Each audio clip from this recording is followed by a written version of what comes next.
What up guys? Hi, I hope you're good. Cool, so you're probably watching this because you have gone through a lot of talking stages, as in like you start getting to know a guy and you're getting on really well, you think he likes you back the same as you do, and things are just going good, and then suddenly there's just one fallout and then bam, they're gone. So you're like, okay, maybe we just like weren't meant to be. So you start again. you start getting to know someone and the same like kind of feelings are reciprocated, everything's going good, and then Bam, they're ghosts. So third time you're like, okay, let me just give it a third time try. getting on, everything's going good, and then it just doesn't work out. Without fail, they always fail. So you go through this a certain amount of times and then you start thinking, something's not right here. Like, is this normal? Do you know what I mean? So don't panic, because in this day and age with this generation, it's not normal. But I'm going to say a few things that might help you get through it and not even end up in that position in the first place. So let's just get straight into it. I would start off with analyze yourself.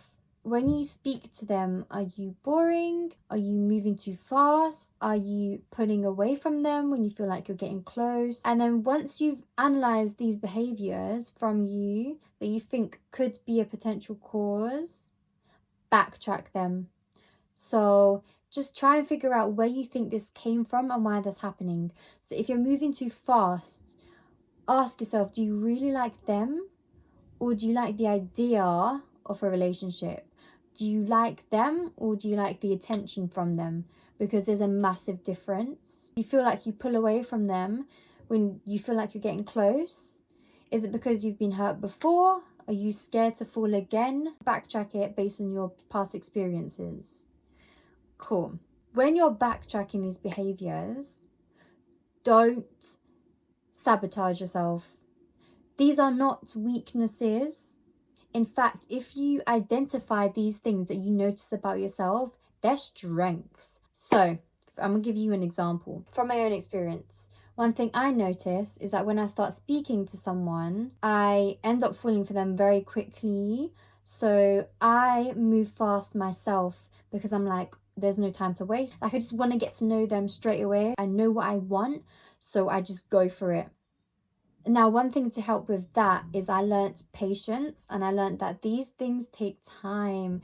They take time to develop. It will be good for you to see them in every situation you could think of, to see every side to them, to see every emotion, so you learn how to deal with it, how to interact as two different individuals. I invest a lot in at the very start, and then when I feel like the feelings isn't reciprocated as strong as mine, I start to get offended. They could see it as like, what am I doing? They would just be confused, tend to start overthinking and assuming things, and actually eventually start pulling away or pushing them away. They could say they're gonna call me and then they don't call me. So it's like they said they'll call at 7, it's 9 o'clock now, they haven't called. It's the next morning now, they haven't called, they haven't even messaged. So it's like, I start assuming, okay, maybe they don't like me. I start overthinking, like, obviously they don't see me as that important in their life, because if they did see me as that important, they would be thinking about me and they wouldn't forget to call. But bear in mind, this is the very start of the talking stage, so you can't always expect the same thing back, because everybody goes at their own pace. I'm just a fast mover, that's just how I am. So I'm not going to change that about me. I'm fast, that's it. Like, I know what I want. So as soon as I start speaking to someone, I ask what they're looking for and then see if we're on the same page. Whatever it is that you have identified, there's people that literally are searching for people who have these traits. You need to find that match. Everybody has a different love language.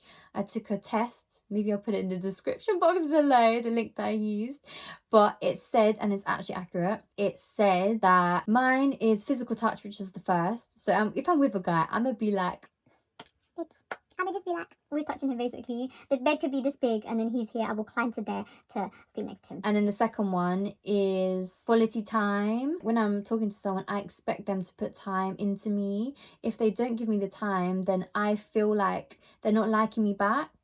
And they might not see it as anything, because their love language might be gifts. gifts is a love language too. So they don't see time as anything. And if I don't buy them something, they will get offended. So you need to understand your love language. So one mistake that I made is that because I got hurt so many times, I was like, I'm not gonna love again. I'm just gonna stop trying. So I didn't stop trying as in like I stopped searching.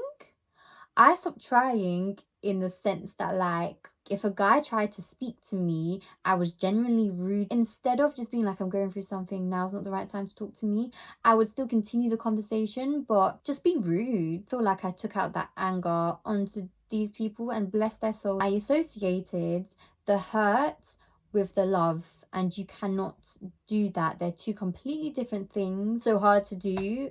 I get you, but it will just come with practice. You need to learn to disassociate feelings with things. Trust me, once you master that, you can do so much. So yeah, I just didn't allow myself to connect with anyone in order to protect myself. So in order to help prevent me from overthinking and assuming things, if I feel like the feelings aren't being reciprocated because of just one action, this is why I call it overthinking, I ask them.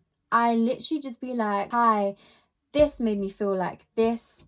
What was the reason behind your action? And then more time they'll explain it. Just say it. Honestly, there's nothing to lose from saying something. I have real life examples of this. Life has a way of working things out. It literally might seem like your whole world will turn upside down because you tell them how you feel about them. Trust me, they will understand and they will not respond in a bad way. If they really cared about you, they won't. You shouldn't even fear expressing how you feel to people that you potentially want to spend the rest of your life with. Do you know what I mean? You should be able to have these basic conversations. But if you feel uncomfortable having the conversation, then I think again whether you want to actually be with them or just force yourself to do it. And if it's awkward, that's fine. But if you feel like in your gut feeling it did not feel right and they did not respond in a way that your soul sits with, I think double think if you really want to be spending your time on them, because time is very precious.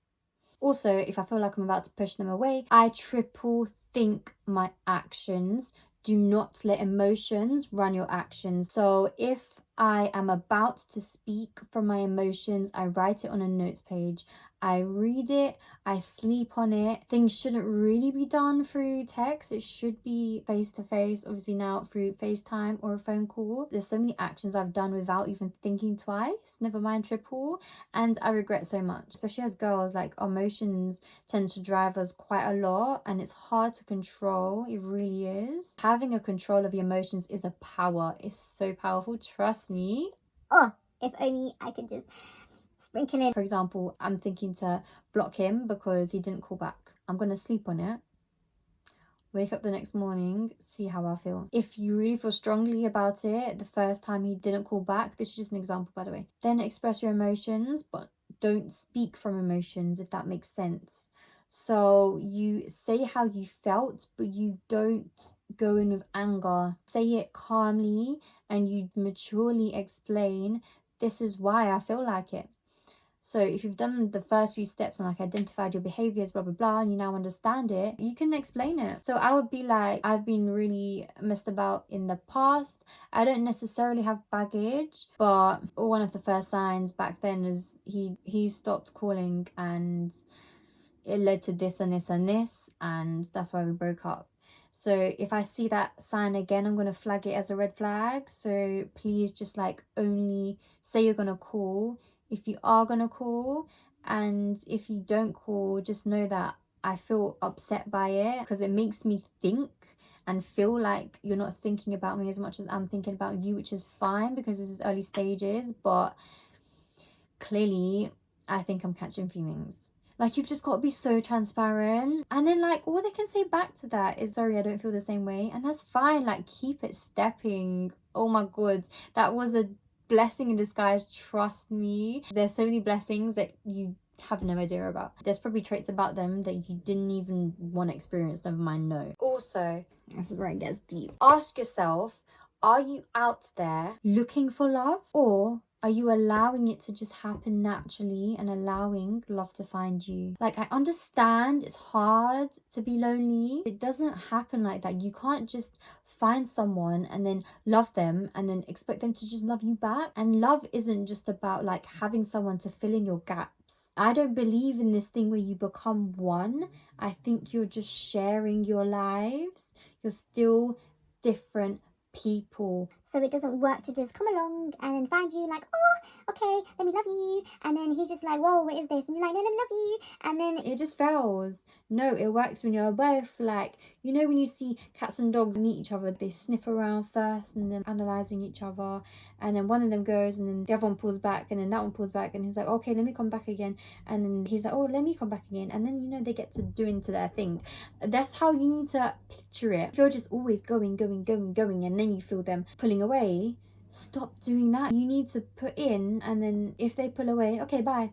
And at this point you were only in early stages, so you won't be as hurt. So if you go a bit, you just need to analyze them too, put in a bit of your behavior and then see how they react. I feel like this topic is so needed to be spoken about. Oh, framing.